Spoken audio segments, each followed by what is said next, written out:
sa ato mga kaigsuunan dinhi sa Archdiocese sa Cagayan de Oro. Kini inyong Arsobispo Antonio Ledesma nga nagabati kaninyo sa malipayong Pasko sa pagkabanhaw ni Jesus. Sa kining panahon kita saulog sa pagbuntog ni Jesus sa kamatayon. Uguban kaniya kita sab paabot gayud sa pagbuntog sa tanan ng mga katalagman na nasinatin nato karon, labi na ang mga kabalaka bahin sa kagubot sa atong kalibutan. Dinhi sa atong Archdiocese kita nagapaluyosab sa usa ka programa nga nagahatag og paglaom sa atong mga ginikanan. Kini man ang programa na ginatawag nato Natural Family Planning. Ug sulod sa upat ka giya na ato ginasunod, kini man ang atong ginapakaylap karon sa atong mga katilingban. Ang unang pastoral nga giya mao gayud na kita nagadapig sa importansya sa kinabuhi o kita nagapaluyo sa kining tawhanong katungod sa tanan sa kinabuhi. Bato kita sa abortion o sa paggamit sa mga kontraseptibo na basin mahimog abortive function. Sunod nga giya kita sunod man sa tumong na kita nagahatag o higayon sa atong mga ginikanan sa pagkabot sa responsableng pagkaginikanan.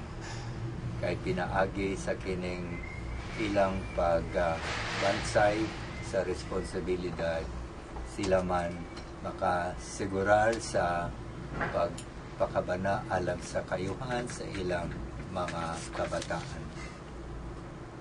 Ikatulo, kita sab dunay giya nga ang atong pamaagi sa pagkabot sa responsableng pagkaginikanan mao gayud ang natural family planning. Sa atong kasinatian dinhi sa Archdiocese, daghan na mga ginikanan nagasupak sa paggamit sa mga kontraseptibo tungod sa ilang pagpakabana alang sa ilang panglawas. Ug daghan sab sa mga ginikanan nakauyon sa paggamit sa natural family planning kay pinaagi niini masingpit ang ilang komunikasyon ug sila mismo nagapadayag na mas hapsay ang ilang pagpakabana o pagpaalagad sa ilang mga kabataan. Ang katapusang giya pastoral na ginasunod nato nga kita nagatinguha sa pagtabang sa mga ginikanan na sila makamugna sa usa ka desisyon na dunay impormasyon o responsibilidad subay sa ilang pagmugna sa tinuod nga konsyensya. O pinaagi niini dunay kita apil na sa atong programa ang values formation.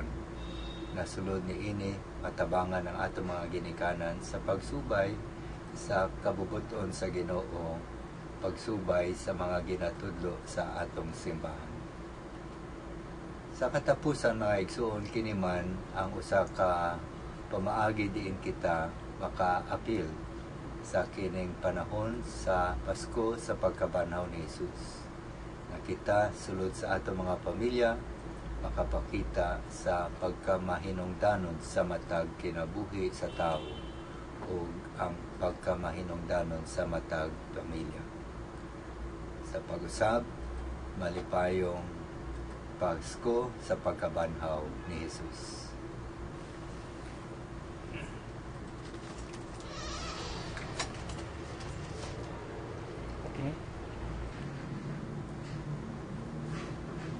Sa atong mga igsuon o mga higala dinhi sa Archdiocese sa Cagayan de Oro, kini ang inyong Arsobispo Antonio Ledesma nga nagabati kaninyo karon sa malipayong Pasko sa pagkabanhaw ni Jesus.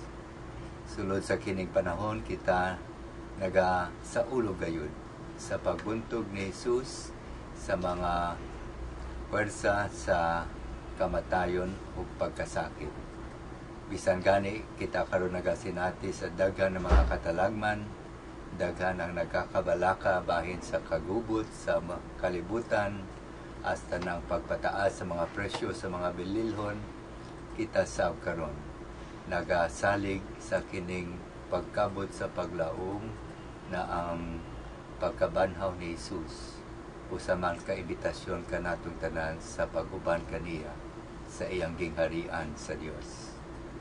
Dinhi sa atong Archdiocese dunay kita usa ka programa nga nagahatag sab og kining mismong paglaom na kita makasubay sa kabubuton sa Dios.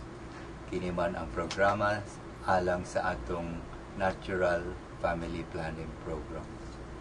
Ug sulod sa upat ka giya pastoral, kita nagatinguha gayud sa pagpakaylap sa kining programa sa atong mga katilingban. Unang giya na ginasunod nato na kita alang sa pagkamahinungdanon sa matag tawhanong kinabuhi. O kini man nagadapig kita na dili kita magpadayon sa abortion o kanang mga kontraseptibo na makitaan na mahimog abortifacient. Ay kaduha nga giya pastoral na ginasunod nato nga kita nagatabang sa mga ginikanan sa pagkapkod sa tumong sa responsableng pagkaginikanan. Kay ilang responsibilidad gayon sa pagpakabana alang sa kayuhan sa tanan nilang mga anak. Ang ikatulong nga giya pastoral mao gayud kining pamaagi sa natural family planning. Sa atong kasinatian, daghan sa mga ginikanan ang nagalikay sa mga problema sa panglawas kung sila mogamit sa mga kontraseptibo. O nakit-an man sa tanan ng mga ginikanan na pinaagi sa natural family planning, mas hapsay ang ilang komunikasyon o makatabang sa ilang pagbantay o pagpakabana alang sa kayuhan sa ilang mga anak. Ang atong ikaupat na giya pastoral mao gayud na matabangan sab nato ang mga ginikanan sa pagbansay sa desisyon na dunay igo nga impormasyon o dunay subay sa mga kabubuton sa Dios sa ilang konsyensya. O kini man ang imbitasyon alang kanaton tanan. Gani dunay kita values formation aron ipadayag kining kabubuton sa Dios ug ang pagtudlo sa simbahan alang niini. Busa mga igsuon sa kining panahon sa Pasko sa pagkabanhaw ni Jesus, kita magpasalamat sa atong pagpamalandong bahin sa dignidad sa matag tawhanong kinabuhi ug sa matag pamilya. Tinautunta na kini man ang makapahinumdum kanato sa presensya sa nabanhawng Ginoo dinhi sa atong taliwala karon. Sa pag-usab, malipayong Pasko sa pagkabanhaw ni Jesus kaninyong tanan.